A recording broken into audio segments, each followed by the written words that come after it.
नमस्कार प्रणाम गोड़ लगै छी। हम शिवानी मिश्र मॉडल खबर में अपने के स्वागत करै छी।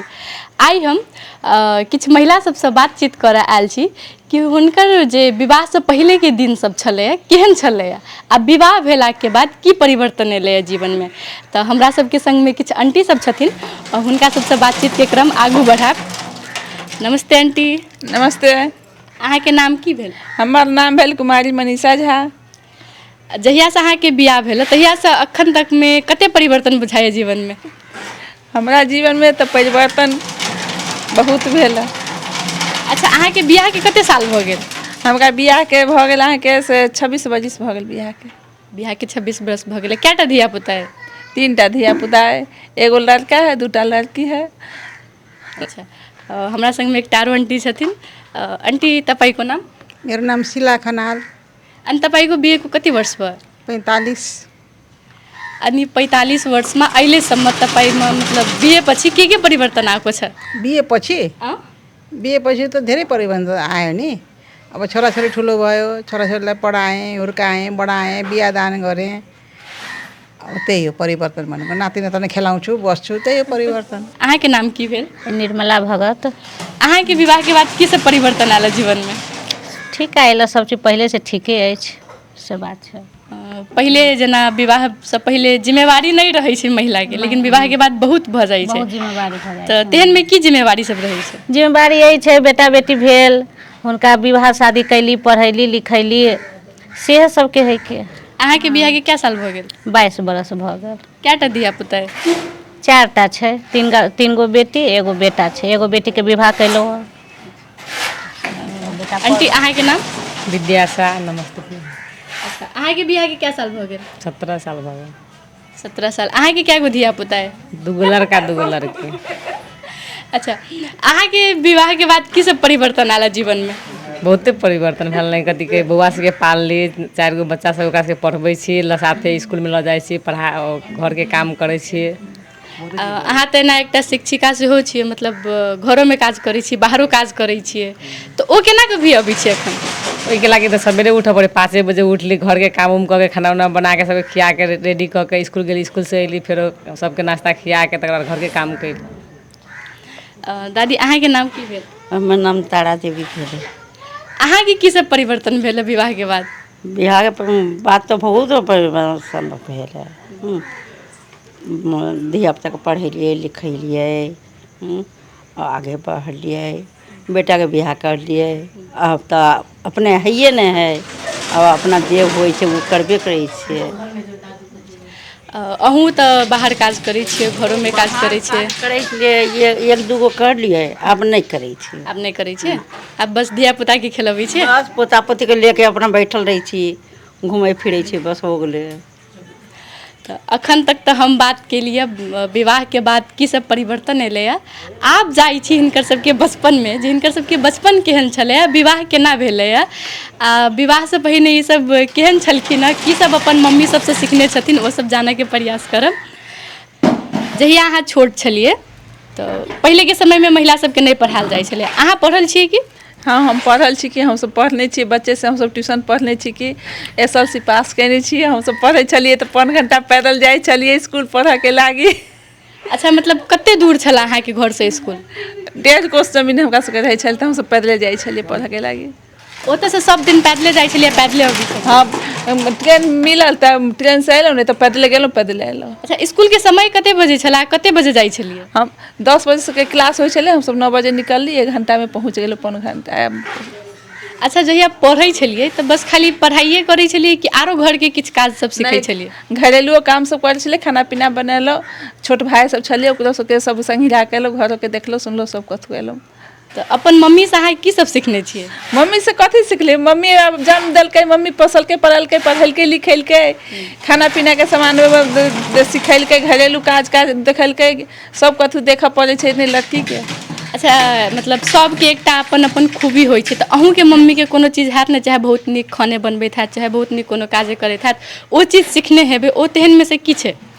तेहन में से की छै? पढ़ाई लिखाई सिखला के बाद में सिलाई फराई के सिखलिए, सुइया धागा सिलाई फराई सिखलिए, स्वेटर बिना के सिखलिए, तो सब गुण तो सीखऽ पड़लै ने।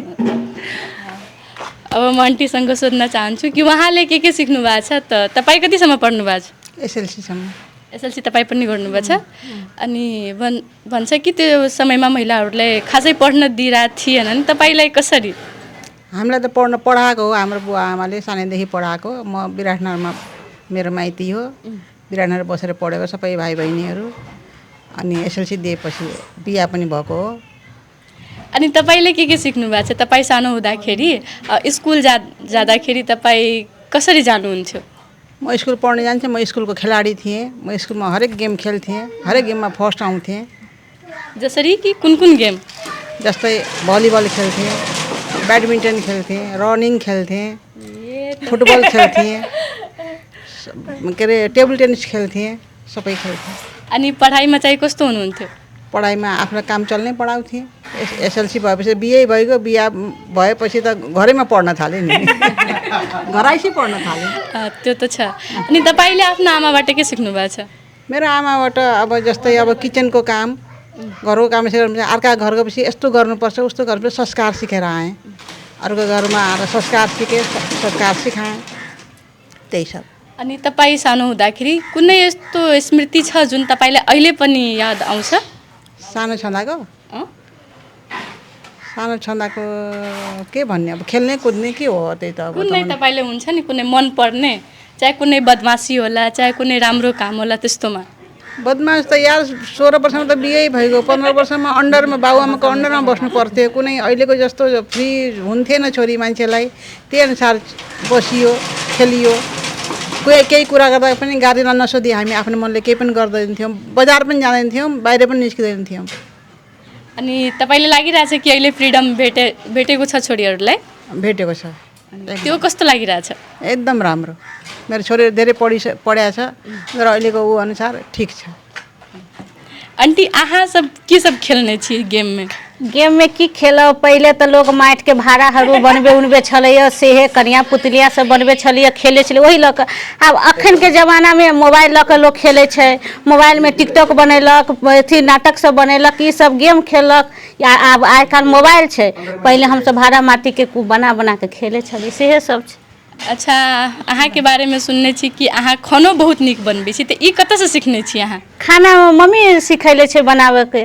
मम्मी सब पहले बनबै कोनो चीज तऽ देखिए, कहे बुआ गे ई कर आ नहीं करिए तऽ हमरा मम्मी सब बात कहे कि जो न जाइए सासुर में मारतो झाड़ू लऽ कऽ से सब पहले कहे तऽ डर भऽ जाए, तऽ कनी मनी देखिए तब मोहल्लो टोला के लोग लऽ जाए पकड़ कर, चल बुआ हमरा यहाँ सीखिए खाना बनाबे के, तो अपना घरे कनी कम करिए, दोसरा घरे जाके कनी बेसी करिए, तो वही पर छी, यही सब बात। अच्छा, अहाँ के जे मम्मी कहले कि सासुर में झाड़ू लऽ कऽ झटतो, तऽ ई चीज अहूँ कहैत हेबै अपन बेटी के? कहियो बाजि दै छियै, से बात नहीं छै, बजै छी, लेकिन हमसे ज़्यादा रही पढ़े लिखे छलिए, पढ़बो करी घर के काजो करी, तो यही सब। तो बच्चा सबके मम्मी सब कहे कि गए तू खाली पढ़ले से नहीं होतो, कामो करे पड़तो, सेहो कहे, तो सेहे सब छै। अच्छा, खानाई पिनाई में एहन कोन चीज छै जे अहाँ सबसे नीक बनबै छियै? सबसे नीक बनबै छी, आब अपन अपन चॉइस होइ छै, से बात छै, घर में जे बनै छै, कनी सब्जी नीक बनि गेल सेहे सब, दाल भात भेल, पूरी भेल, कचौड़ी भेल, खीर नीक बनबै छी, सेहे सब, बगिया ई सब नीक बनै छै। आब कते छै, एकटा शिक्षिका छियै तऽ अहाँ तऽ पढ़ने छियै, लेकिन अहाँ कते तक पढ़ने छियै?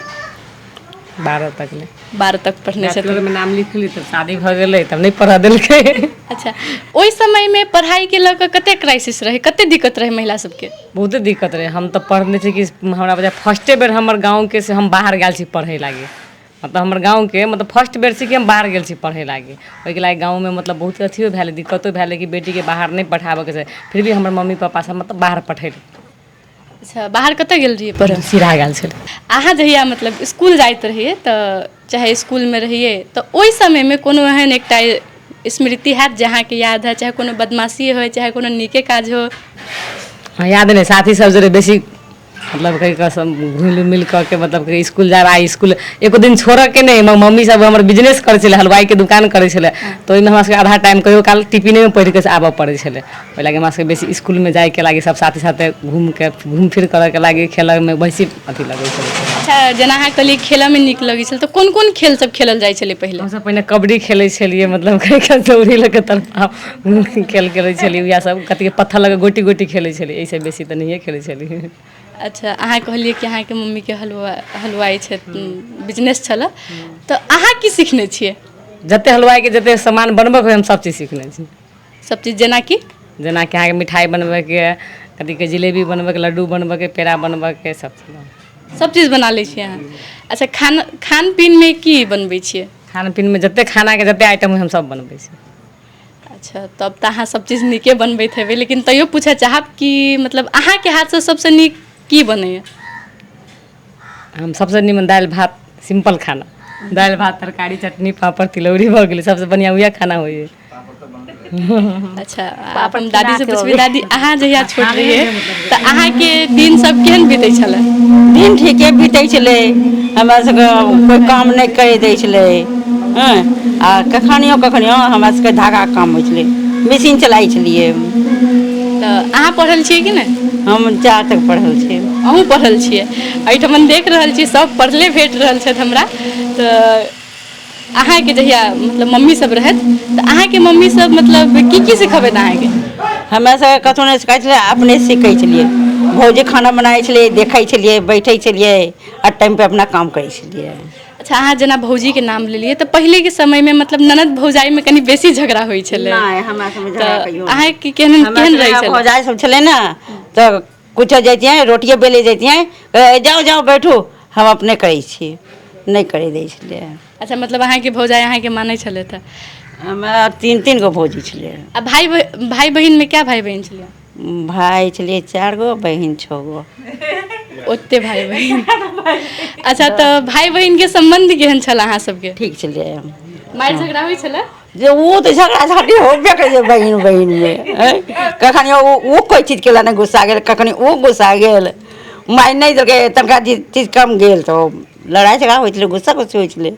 फिर माय के पूर्ति करे ले होइ छलै वो अच्छा अहाँके कते साल में बियाह भेलै हमें शादी 1 साल में भेलै हाँ हमें शादी होले 20 साल में 20 साल में वाह तो अहाँके समय में मतलब सोना के भाव कते रहे 400 भाड़ी के भाड़ी बस 400 के खैर पहले के लेल तो 400 सेहो बहुते रहल हेतै अब हम फेरू आंटी लग में आबऽ चाहबै अहाँके बियाह में कते रहे सोना के भाव हमरा सबके बियाह में सोना के भाव रहे 20 तक लग 20,000 तक ले सोना के भाव अहाँके की सब पड़ल है बियाह में सोना में हमरा बियाह में तो सब गहना गिनती के लागी लेकिन पेना के लागी एकोटा गहना नहीं छै जा की भ गेल गहना सब गहना सब रहे गहन तो सब रहे डुप्लीकेट सोना रहे अच्छा पहले के लोग सब गीत ज्यादा सीखै छले तो कोनो गीत अबै अहाँके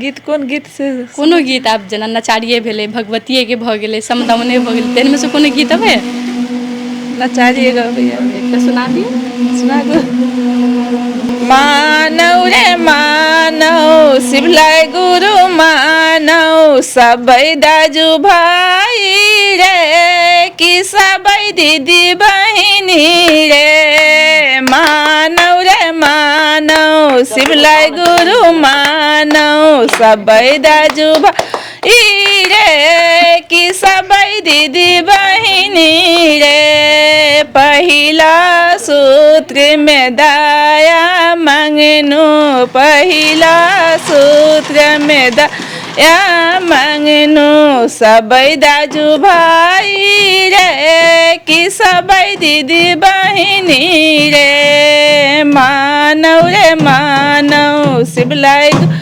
मानव सबै दाजु भाई रे कि सबै दिदी बहिनी रे दोसरा सूत्र में चर्चा नु सबै दाजु भाई रे कि सबै दिदी बहिनी रे मानव शिवलाय गुरु नौ सबै दाजु भाई रे कि सबै दिदी बहिनी रे मानव शिवलाय गुरु मानव सबै दाजु भाई रे कि सबै दिदी बहिनी रे तेसरा आरो गीत हम सुनब कनी बेसी बड़का गीत छलै तऽ जेना अहाँ गीत गेलियै अखन तऽ पहिले गीत सब केहन चीज सब में गायल जाइ छलै पहले गीत जे गाबै छलियै से अखन गीत नहीं कोई गाबै छै, सब फिल्मी तर्ज पर के गाबै छै।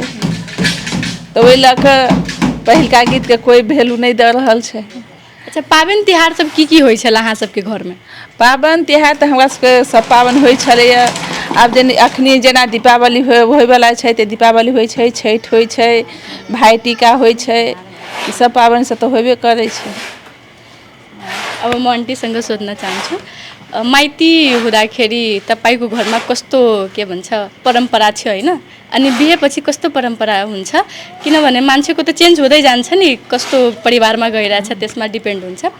त अनि कस्तो थियो तपाईँको माइतीमा? मेरो माइतीमा परम्परा त्यही अब यो के भन्छन् पूजा पाठ गर्ने ओर्ने, आउने मान्छेलाई स्वागत गर्ने, त्यही थियो। सेम त्यही मेरो बिहा गरेपछि मेरो घरमा पनि त्यही थियो। सेम छ? सेम। अनि तपाईँलाई कुनै गीतहरू आउँछ कि? गीत आउँदैन मलाई। अनि तपाईँ तर पनि हुन्छ नि कुनै एउटा जुन खास पूजापाठ चाहे कुनै रीतिरिवाज हुन्छ, तपाईँकोमा के छ? पूजाको कुनै परम्परा चाहे कुनै रीतिरिवाज हुन्छ? दसैँ हाम्रो सबभन्दा ठुलो चाड दसैँ हो। हामी दसैँ धेरै धुमधामसित मनाउँछौँ। सबभन्दा ठुलो चाड भनेको दसैँ हो। त्यसपछि तिहार मनाउने, दसैँ तिहार, छैट हाम्रो हुँदैन। गर्नुहुन्थ्यो मेरो पहिला सासूले सायद, त्यसपछि उहाँले सोप्नुभयो, त्यसपछि छैट हुँदैन। अरू त त्यस्तै। अनि तपाईँले पहिला हुँदाखेरि होइन, अनि अहिले के परिवर्तन हेर्नु भइरहेछ? पहिलाको हाम्रो जमाना र अहिलेको जमाना फरक छ। अहिलेको मोबाइल उसमा दुनियाँ चलेको छ, सबै थोक मोबाइलबाट हुन्छ। अब हाम्रो जमानामा थिएन केही पनि, हामी सिर्फ रेडियो सुन्थ्यौँ, गीत। अहिलेको युट्युबमा हेर्छन्, फेसबुक खोल्छन्, दुनियाँको मोबाइलको जमाना छ अब अहिले। अनि यो तपाईँलाई कस्तो लागिरहेछ? मोबाइल आइसक्यो होइन, यति डिजिटल अगाडि आइसकेको छ, अनि त्योहरू कस्तो लागिरहेछ? ठिक छ। अब राम्रो काम गर्नलाई धेरै राम्रो छ मोबाइल। आदान प्रदान समाचार हरेक कुरा तुरुन्त थाहा पाउने। तर बदमासी गर्नेले बदमासी पनि मोबाइलैबाट गरेको हुन्छ, त्यो पनि धेरै छ। अनि यसको नकारात्मक प्रभाव चाहिँ के छ तपाईँको विचारमा? नकारात्मक त्यो अब के भन्ने, अब जस्तो सोच त्यस्तै विचार। मान्छेको जस्तो त्यो सोच राखेको छ त्यस्तै किसिमको त्यसमा काम गरेपछि त्यही हुन्छ। राम्रोले राम्रो हुन्छ, नराम्रोले नराम्रो हुन्छ। त्यो त छ होइन। पहिला मोबाइलहरू नहुँदाखेरि आपसी सम्बन्ध बढी हुन्थ्यो मान्छेहरूमा, तर अहिले बिस्तारै कम हुँदै गइरहेछ होइन। त्यो अब कस्तो हो भन्दा नि पहिला आउने जाने मान्छेको आफन्त यो हो यो चिनिन्थ्यो। अब मोबाइलले गर्दाखेरि आफ्नो मान्छे पनि चिन्न छोडिसक्यो मान्छेले, खालि मोबाइलमै चिन्छ। आफन्त मान्छे चिन्न छोडिसकेको छ, यो मैले धेरै अनुभव गरिसकेको छु। अनि तपाईँको बेलामा मेलाहरू कस्तो हुन्थ्यो? मेलाहरू जस्तो अहिले यो नयाँ लाग्यो नि मेला यहाँ, सस्ता बजार भन्छ यहाँ होइन। पहिला त्यस्तै गरी लाग्थ्यो। त्यतिखेर चाहिँ के भन्छ यो रोटेपिङ छ अहिले यहाँ जस्तो, त्यो सबै हुन्थ्यो मेरो पालिमा। धेरै झुलेछु मैले रोटेपिङ, अस्ति पनि झुलेर आएको म यो उमेरमा पनि। त्यही। आंटी से पूछबे, आंटी अहाँ कोन गीत सब सीखने छिए? हम तो इंडिया के छी, इंडिया हमार मायके छलक, हुए के गीत एक आवे तो नहीं हो, लेकिन कनी मनी। अच्छा, इंडिया में कत से छिए? दरभंगा के। दरभंगा से छी तो दरभंगा तो मिथिले में पड़े थे जी। तो मैथिली गीत तो अबते हैत अहाँ के? अबे तो कोनो एकटा सुना दियो। नहीं होवे छै। नहीं अबे।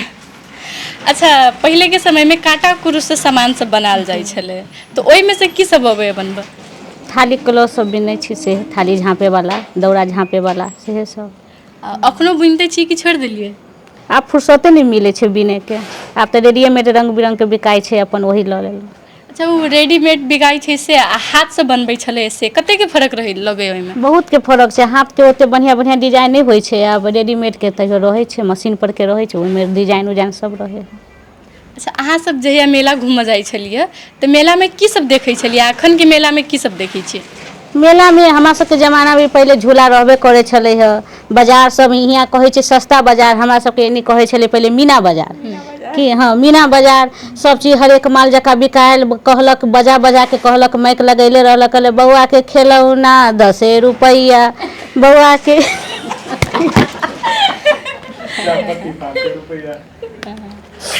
बस से सब यही सब आ झुलुआ उलुआ तऽ रहबे करै छलै, झूलले छियै। लेकिन आ पहिले घोड़ावाला बच्चावाला झूला सब रहै छै, ओहिपर बैठ के झूलै छलियै। आब तऽ राम हिलोरा बड़का बड़का झूला छै, ओहिपर नहि झूलै छै, डर लगैया ताहि कारण। अच्छा, आब सामा सेहो आबि रहल छै, लोक सामा सेहो खेलै छै, तऽ अहाँ सब खेलै छलियै कि नहीं? खेलै छलियै सामा बच्चे से खेलै छी। तऽ सामा में कथी सब बनै छै? सामा में वही चकेबा सामा, यही सतभैया, खटिया मचिया सेहे सब वाला बनै छलै। हाँ, हमसब पहिले जाइ छलियै अथी के कुम्हार के दुकान पर, पहिले 50 रुपया 60 रुपया में दै छलै, तऽ दौड़ा लऽ के गेली, हुएं से सब चीज कीन के लेली, कुम्हारे हियाँ से सब चीज ओहिमे दै छलै है। तऽ ले लो तो खाली वृंदावन बनैली, चुगला बनैली, अपना अंगना में खेलली, दूरा पर खेलली 4 आदमी से। अच्छा, अब हम आंटी से पूछबे, आंटियों के घर में तो बुझाए सामा सब खेलते हेते। अभी तक खेलते छे। तो सामा से पहले भाई सब के कहे छे पोखर में से माटि कोड़ि के लावला ने? पहले एहन परंपरा छलै, अभी तऽ नहीं। आब तऽ सबके कोनो भाइयों सबके फुर्सत नहीं, कोई कतर रहे, कोई नेपाल रहे, कोई विदेश रहे, कोई कतर रहे है, तभी तक कोनो भाई के फुर्सत नहीं। अभी अपने माटी लो ली, अपने बनैली से। अच्छा, अहाँ सबके घर में एहन मतलब कौन परंपरा है जे सबसे बेसी मानल जाइए? हमारा सबके सबसे बेसी अभी छठ के बेसी मानल जाए कि से मतलब ई पबनी नहीं छोड़ल जाए, छठ आ चौरचन। मतलब जे साउस कइने है तो मतलब पुतोहुओ के करब पड़ते, ओकरो पुतोहू के करब पड़ते, ई मतलब ई छोड़े वाला पबनी नहीं से, ई दूटा पबनी बेसी परंपरा है। अच्छा, छठ के सबसे बेसी बड़का पाबनि कहल जाइ छै आ सबसे बेसी कठिन सेहो कहल जाइ छै, किया? कैला तो छठ मतलब एकदम भारी पबनी है, एकदम लोग डर से कैलक कि कोनो चीज बच्चा छू नहीं लिए, कथू नहीं कले, आए में बहुत चीज जोड़हू पड़े, 6 महीना आगाड़िए से लोग जोड़े लगे है। कैला कि छठ 3 दिन, एक दिन खरना करे, एक दिन संस्कार करे, एक दिन पारण करे, कैला कि सबसे बड़का पबनी है। अच्छा, जना अखन 10वीं बीतले कनि दिन पहले ना, तऽ अहाँ 10वीं में की केना कऽ अपन दिन व्यतीत केलिए? 10वीं में हम तब 7वीं दिन तक लिए हम सब स्कूले में टाइम बीतल, तकर बाद 2 दिन जनकपुर में बीतल, 3-4 दिन हम सब सिरहा जिला में बितैली। सिरहा जिला मतलब नैहर गेल छलिए? हाँ। अच्छा, अहाँ के कोनो गीत सब अबैया कि नहीं? हाँ, गीत सब तो अबै है, मतलब कई तना भेलै सामा के गीत भेलै, कथी कहिए तना झिझिया के होय, छठ के होय, मतलब हम गीत तो अबै है, सब गीत अबै है। हम अच्छा, तो एकटा कोनो गीत सुना दियो। सामा के गीत सुना दू? सुनाओ। समा खेला गेलिए मांगे सबको भौजो आंगना गे, मांगे कन्या भौजो ले लूलू आई, कहाँ रे ननदोया आएला, हे मांगे कन्या भौजो ले लूलू आई, कहाँ रे ननदो आएला हे। बड़का के बहुत नीक। अच्छा, अहाँ सब जहिया मेला घूमै छलिए तऽ अखन देख रहल छी मेला में दिन प्रतिदिन मतलब परिवर्तन आबि रहल छै, तऽ ओ केहन लागि रहल? नहीं, बहुते परिवर्तन। पहिने के एहन छलै कि बच्चा सब एते बदमाशी नहीं करे छलै, मेला देखे जाए छलै तऽ कथी कहे शांति से देखे छलै, मगर अभी के मेला देखे जाए तो अशांति से देखे, अभी के लड़का सब बहुत खराब रहे। मतलब बदमाशी केहन बदमाशी होइ छै मेला में? गांजा भांग सिगरेट ई सब के मतलब बेसी प्रभाव है अभी से बात।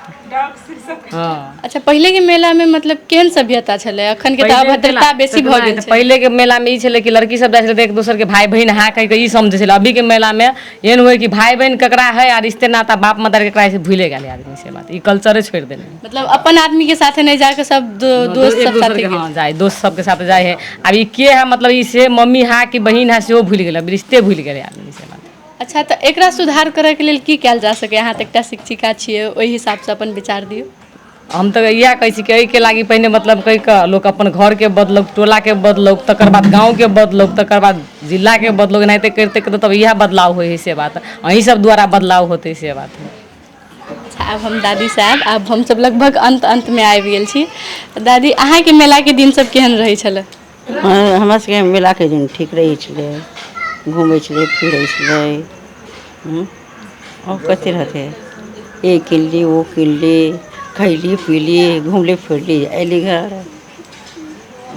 अच्छा, जना अहाँ कहलिए कि घुमलिए फिरलिए, अखन जना सब आइ बड़का भऽ रहल छै, धीरे धीरे पहले बेटा बेटी सब सबके संगे रहै छलै, लेकिन आब नहीं रहै छै, आब बाहर चलि जाइ छै, तऽ ओ केहन लगे अहाँ के? हमर तो बेटा बेटी सब घरे में है, गाँव में है। नहीं, जेकर चलि जाइ छै तऽ ओकरा देखैत हेबै ने, चाहे सुनैत हेबै। अहूँ सबके तऽ सखी हैत हमरे सब सन के। हमें यहाँ सखी एको गो है नहीं है, एगो है भागलपुर में। अनुभव मतलब केहन होय से बात। चल जाइ तऽ नहीं निमन लगै छै, सब हिलल मिलल रही तऽ निमन लगै छै।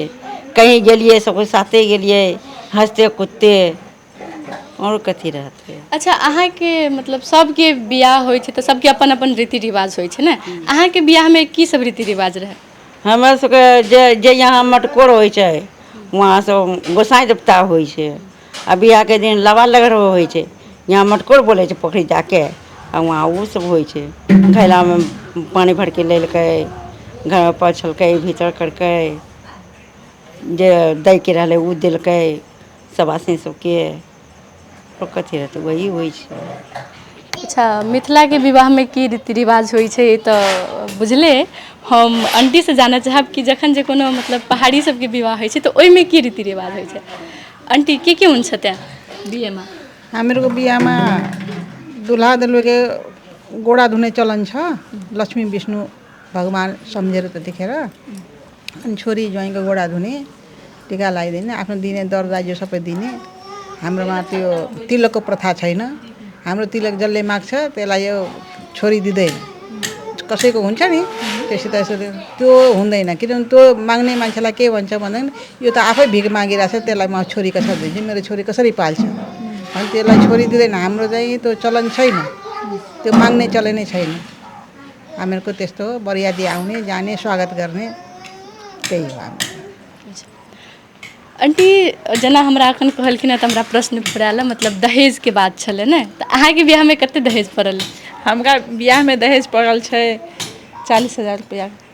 अच्छा ताहि समयके लेल तऽ ओ तऽ बहुत रहै छलै। हाँ बहुत रहै छलै, भार पड़ल छै।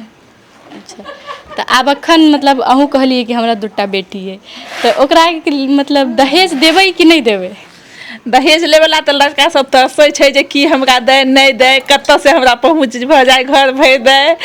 तब दहेज तऽ नहि लेबक चाही, लेकिन दहेज नहि दै छै तऽ लड़कीके मारै छै, पीटै छै, नहि राखै छै, छूटा पत्र करा लै छै। तऽ ओहो सब तऽ सोच माय बापके होइ छै, फिक्र चिन्ता दुख लगै छै जे बेटीके पोसली पालली पढ़ैली लिखैली, लेकिन एहिमे तिलको देलाके बादमे लड़कीके दुख दऽ रहल है, ई सब नहि होबक चाही। अच्छा हम आंटीसँ पूछब, आंटी दहेज कहै छै एखन बहुते आदमीके मतलब कम भऽ गेल छै, आ जे दहेज लै छै ओकरा सजायो भेटै छै, आ जे दै छै तकरो सजाय भेटै छै। तऽ अहाँके की लगैए मतलब कते तक दहेज देबऽवला प्रथा कम भेलै? देखियौ ई अपना ऊपरके बात छै कि जितना आदमीके औकात रहै छै देबेके ओतबे काज करल जाइ छै। आब हमरा संगमे नहि छै, हमरा बेटी छै, तऽ आब हम कहाँसँ देबै ओते? से बात गरीब आदमी कहाँसँ देतै? से छै, आब ओहन मिलतै तऽ करबै, नहि मिललाके बादमे आब जेहन स्थिति देखल जेतै ओहन काज करल जाइ छै। अच्छा अहाँके कते दहेज लेने? हमरा सबके बियाहमे पहिले छलै 8,000 के सोना भरी छलै। 8 हमर पापा 5,000 भाड़ू देले छलै सोनाके लागी, एक भरके लागी। तऽ से छै, आब एखन तऽ बहुत 1.5 लाख 2 लाख 1.5 लाख भरी छै एखन सोना। आब तऽ एखन जे पहिले 1 भर दै छलै से अभी 8 आना तऽ जरूर देबे करतै बेटी सबके, से बात छै। अच्छा ई दहेज देनाइ चाहे लेनाइ कते तक उचित लगैए अहाँके? कते तक वही तऽ कहली, अपन अनुसार, मतलब कि जतेक अहाँ दे सकू अपन बेटीके। हम तऽ कहै छी दहेज नहि लिअ, बेटीके जे होइ से हम अहाँके खुशीसँ देब, से छै। वही ने, हाँ, आ पढ़ाइ लिखाइमे हर पैसा तऽ खर्चा होबे करै छै बेटी सबके, आ ओहिमे दहेज माँगतै से कहाँसँ ओते देबै? से छै, तऽ बेसी तऽ नहि चाही। बड्ड भेलै 1 लाख 1.25 लाख रुपैआ दियौ, जे अपन बेटीके गौर गहनाइसँ दियौ, बरातीके स्वागत करू, से है। आब ओहिसँ बेसी तऽ नहि देबै, हमसब सकबै, क्षमता हमसब नहि रखले छी ओते देबैके लायक। आब अंतिम क्वेश्चन हम आंटीसँ करब, तकर बाद विदा लेब। आंटी ई दहेजवला जे बात उठलैए तऽ ओहिके बारेमे अहाँ की कहबै? हम तऽ इएह कहबै कि ई रेडियो मार्फत मतलब एहि दहेजके रोकऽके चाही, कैला तऽ ई दहेज कहै प्रथा उठि गेलै मगर दिन पर दिन बढ़िते जाइ है। हमरा नहि बुझाइ कि उठि गेल है से बात, कैला तऽ कहै मात्रे से मतलब कहै है मगर लागू नहि भेलै अभी। तऽ एहि लागी हम कहै छी कि जतेक रेडियो सब खुलल है ओहिसँ मतलब अहाँ सब कहि कऽ मीडियावला सब कहि कऽ एहिके रोकू, कैला तऽ बेटीके लागी मतलब बाप मम्मी पापाके बहुते डर लगै कि हम बेटीके पढ़ैलिए लिखैलिए, आब दहेज कहाँसँ लाबै? बढ़िआँ घरमे बिआह करब, दहेजके कारण आदमी सब अपन बढ़िआँ घरमे बिआह शादी नहीं कर सकैए, बढ़िआँ लड़का से बिआह शादी नहीं कर सकैए। हाँ, जाति पाति नहीं देख अपने से अपने बिआह कर लेते। एहन अगर प्रथा हटि जैतिए तऽ बच्चो सबके मतलब अइतिए कि हमरा ठीक है, हमरे से कल जातिमे कथी के बढ़िआँ लड़का भेटतै, हमर मम्मी पापाके दहेज नहीं दिअ पड़तै, ओहि सबसँ कोन रुकतिए कि भागवला जे बात है से बेटी बचा अथी कहै छै से उ तऽ नहिए भेलै एखन तक ले, उ तऽ अभी झूठ तक भेलै। नहीं भेलै ने, कहाँ भेलै से बात? नहीं भेलै। हम तो इएह कहब कि रेडियो से मतलब कहीं कह चाहे FM सब जते खुलल है सब कोई मिल के मीडिया सब रोकू मतलब कि कहीं केना रुकते से बात आ केना ई अथी समाज। अच्छा जे दहेज मांगै छै ओकरा तऽ कहना ककर रोकल जा सकैए ने, लेकिन दहेज लेनाइ जेना पाप छै, जेना मतलब अपराध छै, तऽ दहेज देनाइयो एकटा अपराधे भेलै ने। ओहो तऽ अपराधे भेलै, मग नहीं दै है तऽ ओहो नहीं होइ है से अभिषेक भेलै। अगर ई रुकि जेतियै तऽ नहीं देती से बात, अपना मन से खुशी से जे बेटी के होती से दान करते से बात हमर विचार से तऽ इएह है। अब ऐसे कथी कहूँ। अच्छा बहुत खुशी लागल हिनका सबसे बात कऽ कऽ, हिनकर बचपनों के बारे में जानलहुँ हँ, विवाह सबके बारे में सेहो जानलहुँ हँ, और दहेज के बात सेहो उठल है कि दहेज कते नहीं नीक प्रथा छै, एकरा जते जल्दी भऽ सके बंद करू। एना तऽ कहै छी कि बंद भऽ गेल छै, लेकिन लगभग अखनो हिनकर सबके कहनाम अनुसार बहुत जगह दहेज लै छै, आ जतऽ दहेज नहीं दै छै ओतऽ बेटी के विवाह में बहुत समस्या आबै छै। तऽ अहिना हमसब किछु ने किछु नवका लऽ कऽ अबिते रहब। अखन के लेल हम अपने सबसे विदा लै छी।